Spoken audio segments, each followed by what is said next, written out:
Todos nós passamos por situações difíceis em nossas vidas em que nós precisamos de outras pessoas próximas a nós, pessoas das quais nós podemos contar no momento da dificuldade, pessoas que nós podemos nos voltar quando estivermos precisando de auxílio, de conforto, de ânimo para prosseguir.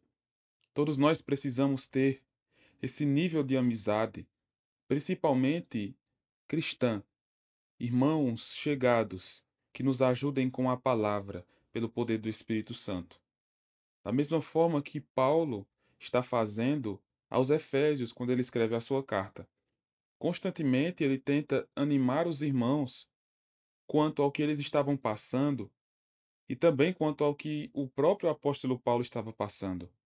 Muitos irmãos estavam desanimados por causa da prisão de Paulo. Por isso que Paulo, no capítulo 3, no versículo 13 de Efésios, ele diz: Portanto vos peço que não desfaleçais nas minhas tribulações por vós, pois nisso está a vossa glória.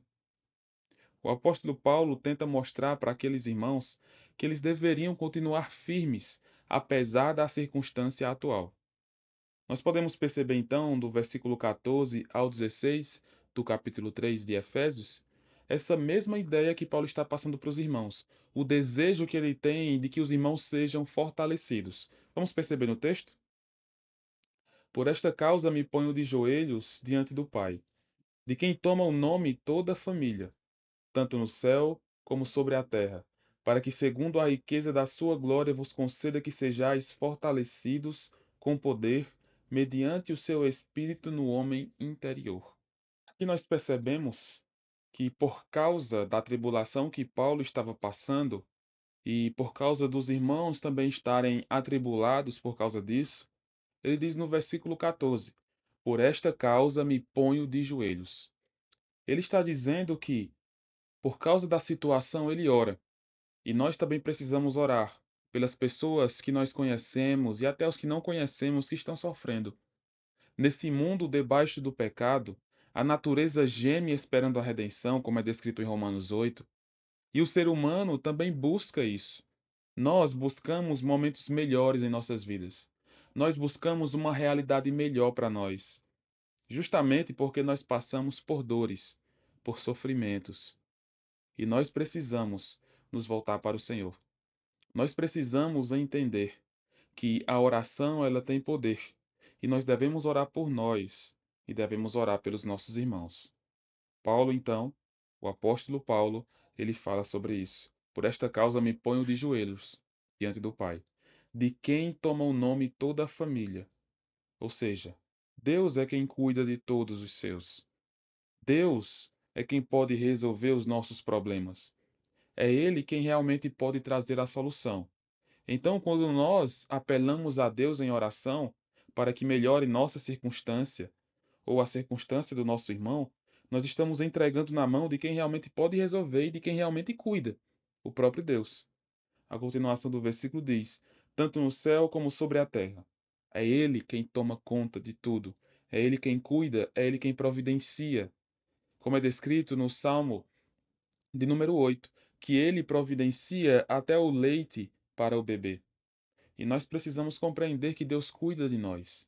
E no versículo 16 ele ainda nos diz: para que, segundo a riqueza da sua glória, ou seja, segundo quem Deus é, tudo o que ele faz, os céus que proclamam a glória dele, a grandeza de quem Deus é, tudo o que o Senhor é. Segundo isso, segundo quem ele é, o seu poder, a sua força, a sua infinitude, a sua santidade, segundo tudo isso, Paulo diz: vos conceda que sejais fortalecidos com poder. Esse Deus que cuida de todos, e esse Deus que é poderoso, que a glória dele se revela em todos os lugares, e nós podemos vê-la cada vez mais quando temos os olhos espirituais, os olhos da fé. É nesse Deus que nós depositamos nossa confiança. E é nesse Deus que nós depositamos a nossa confiança de que ele vai mudar a circunstância que nós estamos passando e a circunstância que outra pessoa pode estar passando. Você pode lembrar de alguém nesse momento que está passando por isso, por algum problema? Você mesmo pode estar passando por alguma dificuldade. Entregue ao Senhor. Ele realmente pode resolver. Nós não resolvemos. O Senhor resolve. É Ele quem transforma as nossas vidas. É Ele quem nos dá ânimo. É Ele quem nos leva adiante. Então entregue-se ao Senhor em oração por você e pelos outros. É isso que o apóstolo Paulo está fazendo pelos Efésios, e nós também devemos fazer pelos nossos irmãos e por nós mesmos. Para finalizar o versículo 16, ele diz: mediante o seu espírito no homem interior. Ou seja, o apóstolo Paulo está apelando para o que há dentro deles, o Espírito Santo. Ao interceder pelos nossos irmãos e por nós mesmos, lembremos, nós temos o Espírito de Deus em nós. Devemos orar a Ele também, para que Ele nos dê força, ânimo, crescimento, santidade, para que nós possamos vencer a circunstância atual e prosseguir em fé para a honra e glória de Deus. Que o Senhor possa te levar adiante dele, a pensar nas coisas corretas, a estar animado em fé em Deus, para que você consiga vencer essa circunstância e para que os seus próximos também vençam as circunstâncias que eles estão passando. Entregue-se à oração. Volte-se para o Senhor. Ore a Ele e veja como o Espírito Santo em nós pode fazer uma obra grandiosa dentro de nós, no homem interior. Que o Senhor te abençoe.